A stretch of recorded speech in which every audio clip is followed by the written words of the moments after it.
Noong March 2021 sa London, bandang 9 ng gabi, isang dalaga ang umalis mula sa bahay matapos maghapunan kasama ang mga kaibigan. Ilang saglit ay nagdesisyon siyang umuwi. Habang naglalakad, tinawagan niya ang kanyang boyfriend at nag-usap sila ng mga 15 minutes. Ngunit matapos ang tawag, bigla na lang siyang nawala.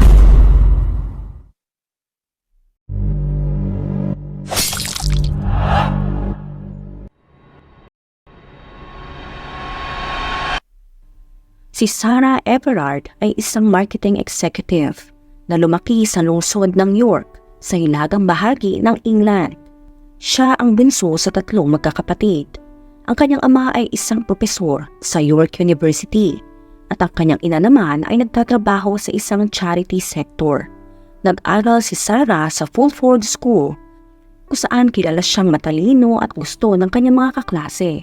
Pagkatapos ito, nagpatuloy siya ng pag-aaral sa Durham University kung saan kinuha niya ang kursong Human Geography na sumasaklaw sa mga paksa tulad ng climate change, economical at political geography.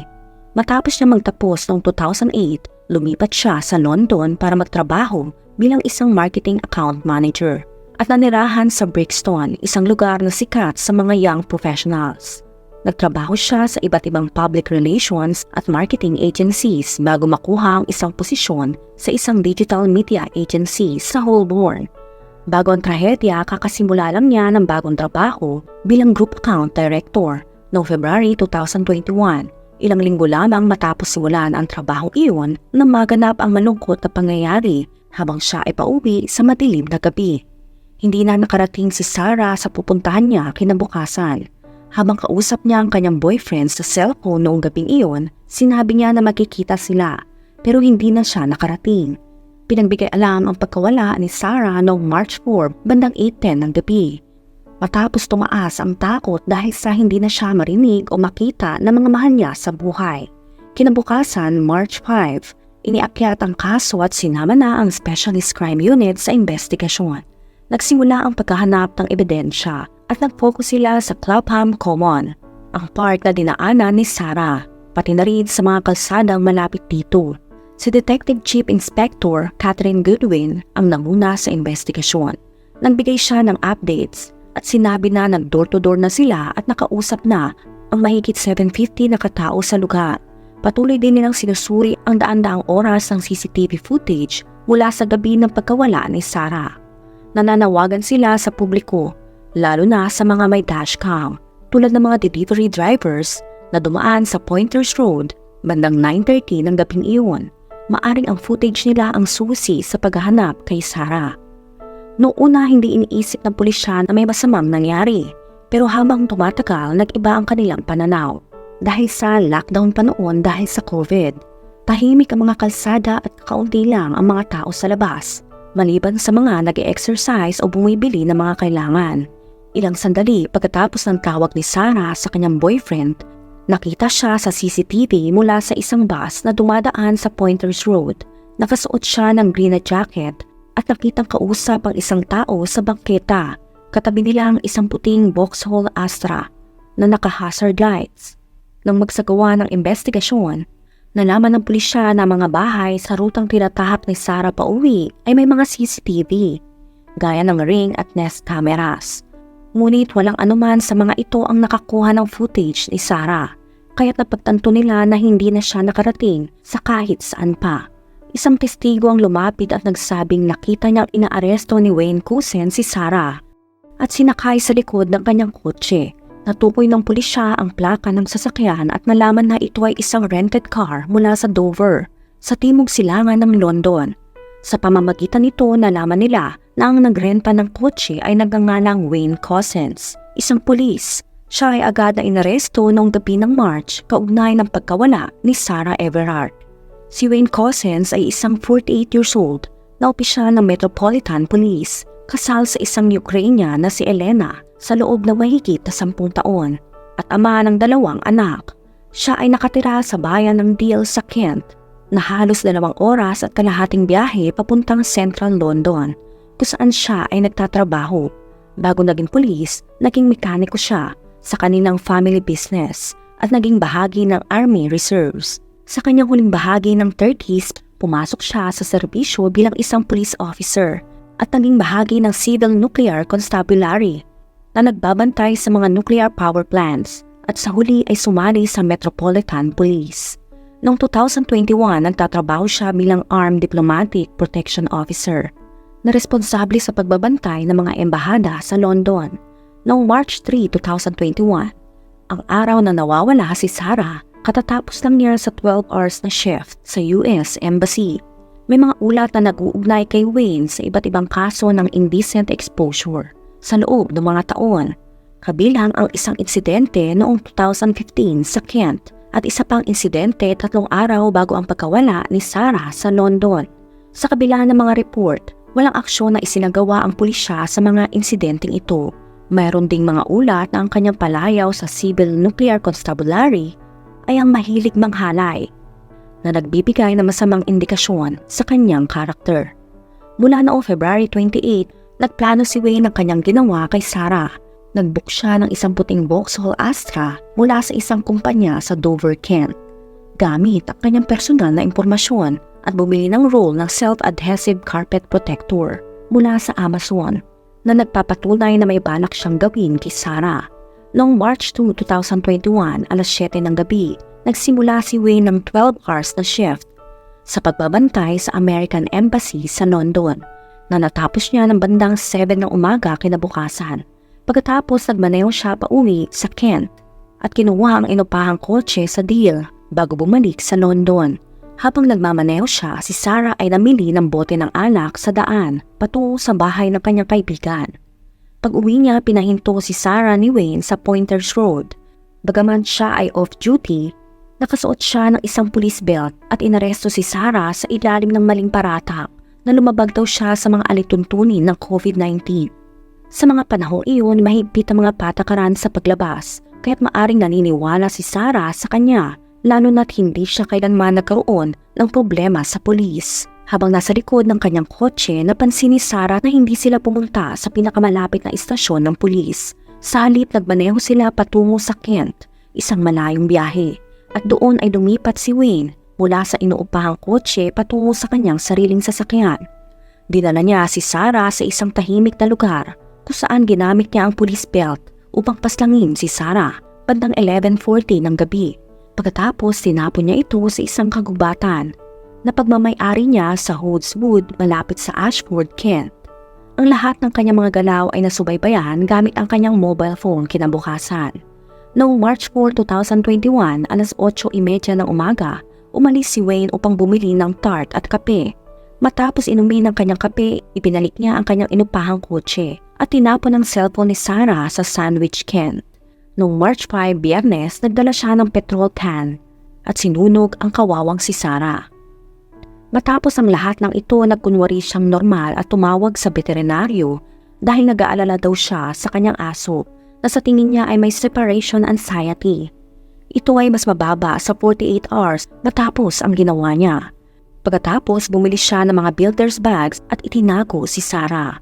Sa sumunod na araw, dinala niya ang kanyang pamilya, ang kanyang asawa at 2 anak sa Hodswood, kung saan niya tinago ang labi ni Sarah sa pag-asa makapagdaos na masayang araw sa labas. Sa kabila ng kanyang masayang anyo, naglalaro ang takot sa kanyang isipan. Noong March 8, nag-report siya sa trabaho na may sakit. At bandang March 9, nagulat siya nang dumating ang pulis sa kanyang pintuan. Ginamit nila ang CCTV footage na nagpakita na siya ang huling taong nakipag-usap kay Sarah mga 40 minutes bago siya nahuli. Nang tanungin si Wesley tungkol kay Sarah, nagkunwari siyang hindi siya pamilyar sa kanya, kahit na alam niyang nawawala ito sa London sa loob ng 1 linggo. Sinabi ng mga pulis na aarestuhin siya sa hinalang pagdukot at maaring may kaugnayan siya sa pagkawala ni Sarah. Nagpahayag si Wesley ng takot at nabanggit ang kanyang pinagdaraanan sa pinansyal at mga tao na kanyang kinakaharap. Nagsimula siyang magkwento at nag-imbento siya ng isang sitwasyon kung saan kailangan niyang kumuha ng mga babae daw at kailangan dalhin sa isang grupo. Binanggit niya ang ilang pangalan at isang lugar, ngunit hindi siya sigurado. Inilarawan niya ang isang gang mula sa Eastern Europe na nagka-trafficking at kung paano siya tinakot upang dukutin daw si Sarah. Habang nagkukwento, nag-aalinlangan siya at pinaliwanag kung paano siya nahinto ng isang van na nagpa-flash daw ng ilaw at kumuha kay Sarah. Sinabi niya na dumaan siya sa isang runabout at doon siya pinahinto. Inamin niyang hindi siya sigurado kung paano siya nakukontak ng mga tao na nagbanta sa kanya at patuloy na tinatakot siya. Sa kabila ng takot, naisip niya ang kanyang mga salita ay maaring maging susi upang mahanap si Sarah at maprotektahan ang kanyang pamilya. Dagdag pa niya ang van ay may mga plaka mula sa Romania. Dito nagpatuloy ang investigasyon ng mga pulis at lumitaw ang posibilidad na maaring totoo ang sinasabi ni Wesley. Ito ang balitang labis na ikinabahala ng pamilya ni Sarah. Ipinahayag nila ang kanilang paghina ng loob sa pagkakaaresto ng isang aktibong pulis na nahaharap sa mga suspisyon ng pagdukot at pagpaslang. Ngayon may mga makabuluhang pag-unlad sa patuloy na investigasyon ng mga detectives habang nagsisiyasat sila sa iba't ibang lokasyon sa Kent area. Kabilang dito ang mga gubat kung saan nagpalipas ng buong araw ang mga forensic officers na taimtim na naghahanap ng anumang mga ebidensya na maaring magdala sa kanila sa nawawalang si Sarah. Upang ipakita ang lawak ng operasyon, nakapagsagawa na sila ng mga pagsusuri sa 750 na mga tahanan sa London bago sila natuon sa isang partikular na address sa bayan ng Deal. Kinabukasan sa bandang gabi, ang mga detectives at search teams na nag-iimbestiga sa pagkawala ni Sarah ay nakatagpo ng malungkot na balita. Nakita na nila si Sarah pero wala na itong buhay. Noong March 13, 2021, si Wayne ay dinala sa Westminster Magistrates Court, kinasuhan ng pagdukot at pagpaslang kay Sarah Everard. Ang 48 years old na pulis ay kinulong upang humarap sa Old Bailey. Dito wala siyang pinahayag na pag-amin. Noong March 16, 2021, si Wayne ay unang humarap sa Old Bailey sa pamamagitan ng video link mula sa Belmarsh, isang high-security na kulungan sa timog ng London. Nakasuot siya ng pulang sweatshirt at gray na jogging pants at tila may sugat sa kanyang noo. Napag-alaman na sa kanyang selda, tila sinubukan niyang saktan ng sarili. Nakita ang marka sa kanyang noo na parang sinubukan niyang basagin ang kanyang itaas na parte. Nagsalita lamang siya upang kupirmahin ang kanyang pangalan at petsa ng kapanganakan.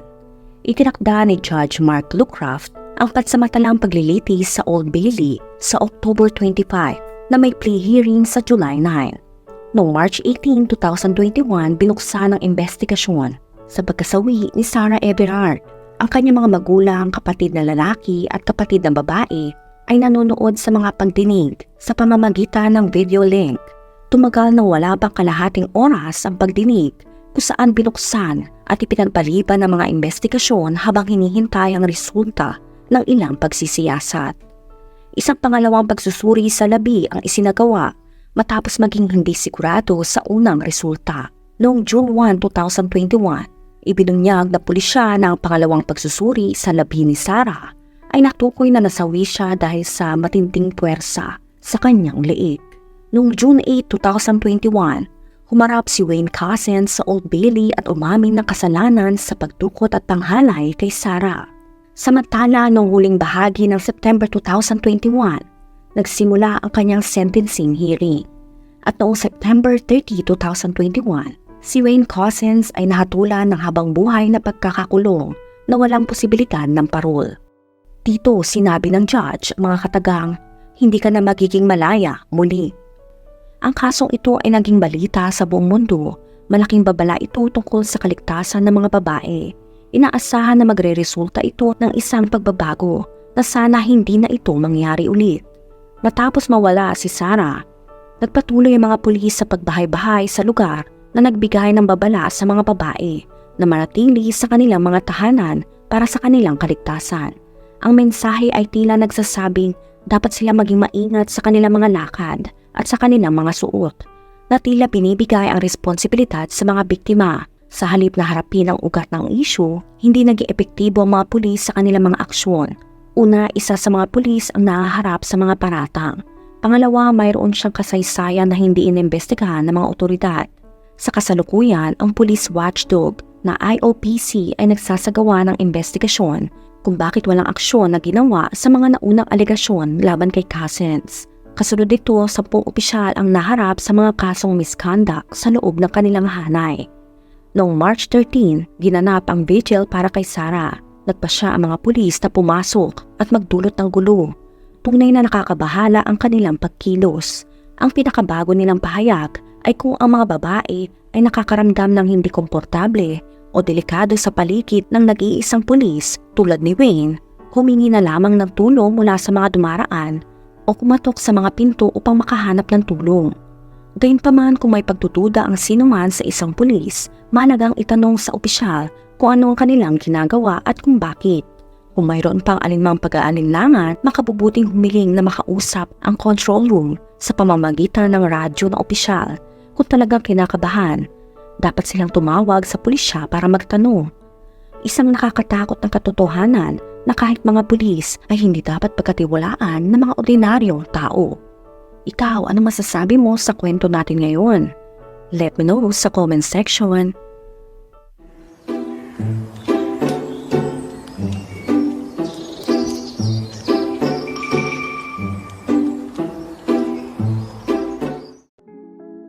Kung nakaabot ka sa video na ito ay maraming salamat. Huwag kalimutan mag-like, share, subscribe, and turn on the notification. Ingat ka palagi. Ciao!